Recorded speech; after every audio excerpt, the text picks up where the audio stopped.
의원입니다. 우리 중앙선관위의 덕목은 무엇이냐라고 물었는데 후보자께서는 공정, 중립, 신뢰라고 했습니다.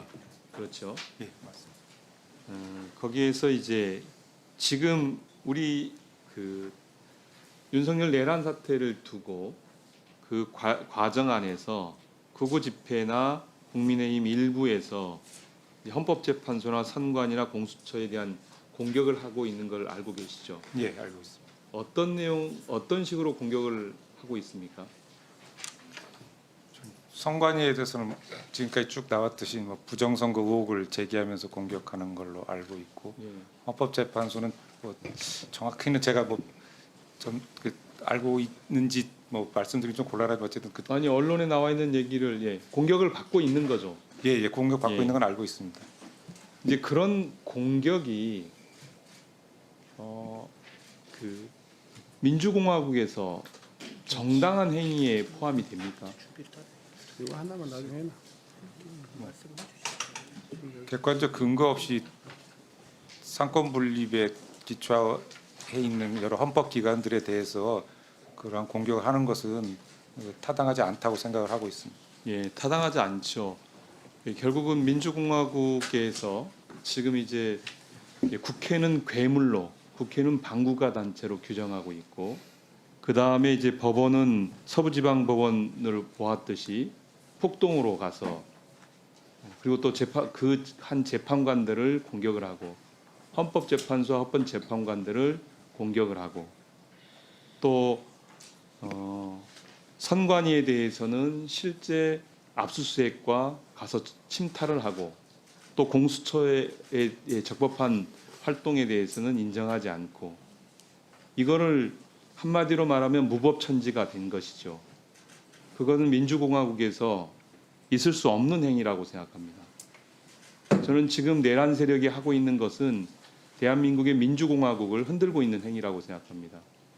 구체적 근거가 있다면 그 근거를 가지고 얘기를 해야 되는데 정치 지도자들이나 집회에 참가하고 있는 집회 연설자들의 이야기를 들어보면 아무런 근거 없이 윤석열을 보호하기 위해서 세력을 유지하기 위해서 극단적인 언어를 사용하고 있다고 생각합니다.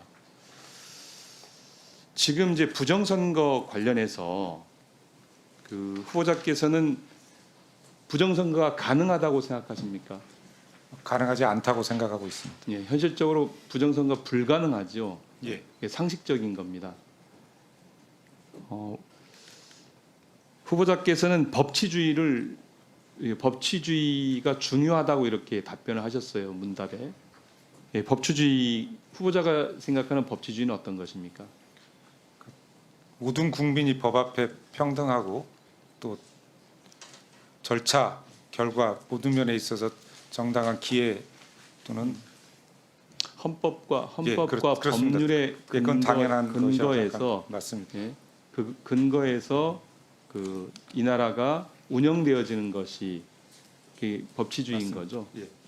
그 법치주의를 실제로 흔들고 있는 거죠. 헌법에 있는 많은 기관들을 공격하고 그것의 신뢰를 떨어뜨리고 그 신뢰를 떨어뜨림으로 인해서 사회를 분열시키고 그 사회 분열을 통해서 이득을 행하자 하는 행위. 그런 행위를 일반적으로 뭐라 하신지 아십니까? 혹시 파시스트라고 들어보셨어요? 예, 그 용어는 들어봤습니다. 네, 파시스트가 용어가 어떤 용어인지 아시겠습니까? 사실 많이 들어봤습니다만 그 정확한 의미는 지금 파악하지는 못하고 있습니다. 법과 제도를 무시한 채 힘을 앞세워 국가를 지배하는 체제를 파시스트라고 얘기를 합니다. 예, 현재 지금 그 법률로서 규정되어진 헌법기관들의 헌법적 권위들을 다 뭉개뜨리고 힘으로써 집단의 힘으로써 움직이고자 하는 그 세력들을 파시스트라고 얘기를 하고요. 저는 지금 우리 사회가 파시스트로 가고 있는 것 같습니다. 그런 세력들이 지금 준동을 하고 있는 상황이라고 봅니다. 이것은 지금 내란 사태에 대한 이 문제의 논쟁과 그리고 사회적 갈등은 파시스트와 그리고 민주주의를 지키고자 하는 세력 간의 싸움이라고 저는 생각을 합니다. 제 의견에 대해서 어떻게 생각하십니까? 동의하고 있습니다. 예, 고맙습니다. 그 이제 공격하는 내용 중에 그런 내용을 법원을 공격하는 내용 중에 그런 얘기를 합니다. 우리법 연구회가 특정 이념 성향이 가진 집단이라고 공격을 하고 있는데요.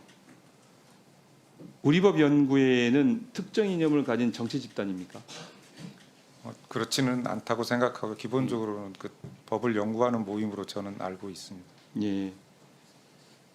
그 제가 이제 관련해서 답변은 그 의견에 대해서 답변을 보면 그렇게 말씀하셨어요. 일부 학술 모임이 특정한 이념 성향이 있는 법관으로 구성되어 있다고 주장하나 일부 학술 모임에 가입된 법관이 정치적 편향성을 문제 삼는 사례가 있는 것으로 알고 있다. 특정한 학술 모임에 참여가 있다는 등의 사실만으로 합리적인 근거와 논증 없이 해당 법관의 판결을 비난하는 것은 사법부의 독립성과 정치적 중립성을 제하는 결과를 초래할 것이다 라고 얘기를 하고 있습니다. 이 의견이 후보자 의견이십니까? 예, 맞습니다. 예. 법원 내에 다양한 모임들이 있겠죠. 그 안에 다양한 스펙트럼을 가진 사람들이 다양한 주제를 가지고 논의할 거라고 생각됩니다.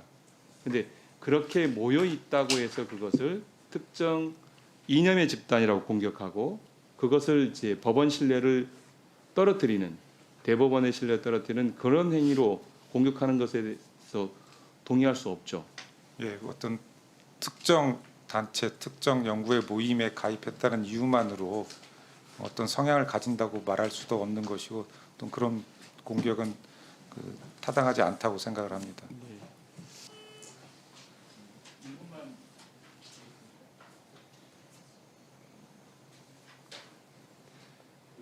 감사원에서 감사 1분만 주십시오. 1분을 감사합니다. 네. 마지막이니까 드리겠습니다. 예. 그 선거관리위원회 채용 비리 관련해서 발표를 했어요. 어떻게 생각하십니까? 저도 그 내용을 언론 보도를 통해 듣고 많이 놀랐습니다. 예, 이런 일은 있어서 안 예, 되는 예, 거죠. 맞습니다. 그런 점에서 많이 놀랐습니다. 엄벌에 처해야 됩니다. 그런데 이제 감사 이 촉발의 계기가 사실은 이제 그걸 하면 시간이 너무 많이 갈 것 같아서 그 감사 결과 발표를 보면요 징계에 관련된 양형을 했는데 최고가 사실은 정직입니다. 강등 정직 파면도 없고요. 사실은 25명 정도 되는데 대부분은 통보나 주의 조치를 받고 있습니다. 저는 이런 그 감사원의 그 징계 조치가 너무 낮다고 생각합니다. 만약에 후보자께서 선관위원이 되신다면 이 문제에 대해서 더 단호하게 대응해야 된다라고 말씀드리고 싶은데 그것에 네. 대해서 말씀해 주시죠. 예, 저도 뭐 그런 똑같은 생각을 갖고 있습니다. 이제. 수고하셨습니다.